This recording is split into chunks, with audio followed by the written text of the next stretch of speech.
Hello viewers, কেমন আছেন সবাই? আশা করি ভালো আছেন। আমি মুন্নির রান্নার জুড়ি চ্যানেলে সবাইকে স্বাগতম। তো আজকে রান্না করেছিলাম হচ্ছে পটলের দোলমা।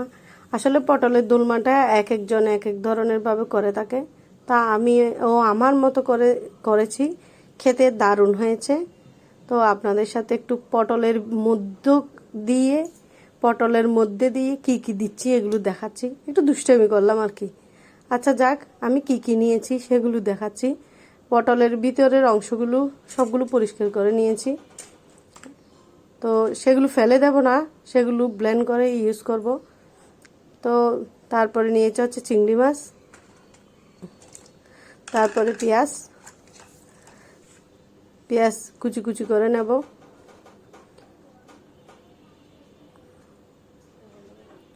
তারপর যে পটলের খোসাগুলো রেখেছিলাম, তারপরে চামড়া, চিংড়ি মাছের চামড়া, সেগুলো, আদা রসুন, তারপর চিংড়ি মাছ ছিলে যে চামড়াগুলো নিয়েছি সেগুলো সবগুলো একসাথে ব্লেন্ড করে একটা পেস্ট করে নেব।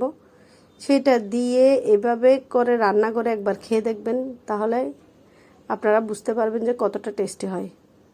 আসলে আমি পটলের দোলমাটা নানাভাবে করে থাকি। অনেক সময় সবজি দিয়ে করে থাকি, অনেকে পনির দিয়ে করে থাকে, মাংস দিয়েও করতে পারে, আবার পুকুরের কম কাটাওয়ালা মাছ দিয়েও করা যায়।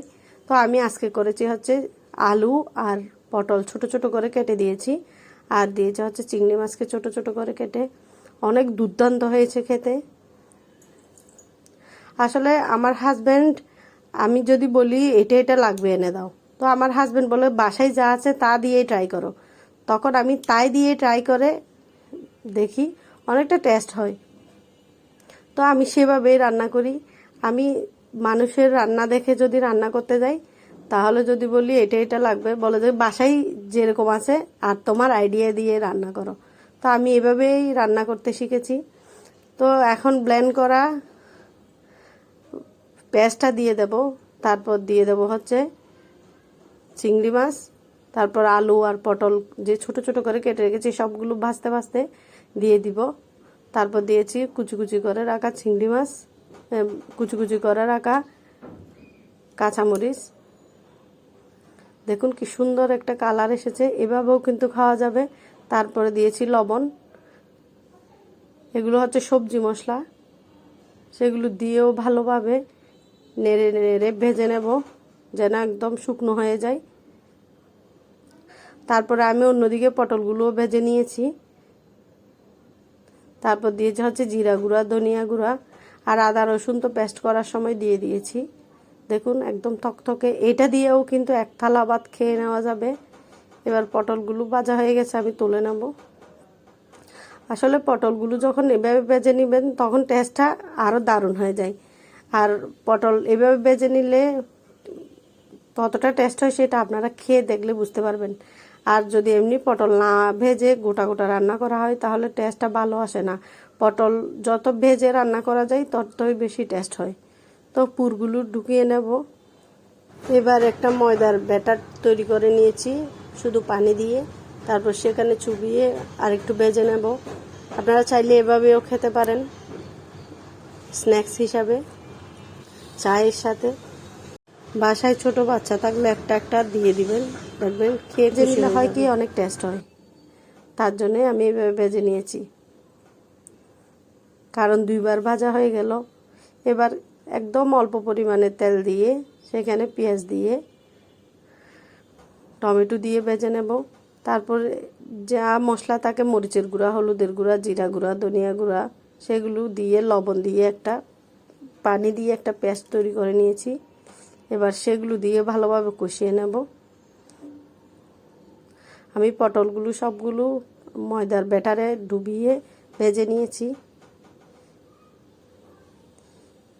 এবার মশলাটা কষিয়ে নেব।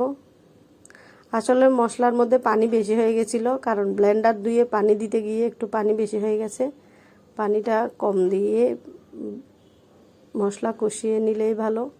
তো আমার মশলা প্রায় কষা হয়ে গেছে, আপনারা দেখলেই বুঝতে পারবেন। এ পর্যায়ে দিয়ে দেব পরিমাণ মতো পানি। আমি 6টা পটলের জন্য আধা গ্লাসের মতো পানি দিয়েছি।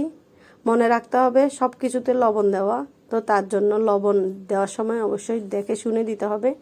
তারপর যখন ফুটে উঠেছে, ঝোল ফুটে উঠেছে, তখন দিয়েছি 1 চা চামচ চিনি।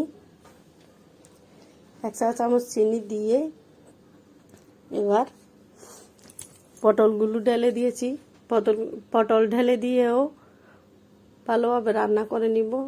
অবশ্যই চুলার আঁচ কমিয়ে দিতে হবে, নাহলে নিচে পোড়া লেগে যেতে পারে। ঢাকনা তুলে তুলে দেখে নেব যে পটলের ঝোলটা কতটুকু রাখবো। আবার বেশি যদি শুকিয়ে নিই তাহলে লবণটা বেশি হয়ে যাবে। এ পর্যায়ে নামিয়ে নিলে হবে, কারণ ঝোলটা আরও একটু কমে যাবে। খেতে খেতে দেখুন কতটা তকতকে ভাব চলে এসেছে।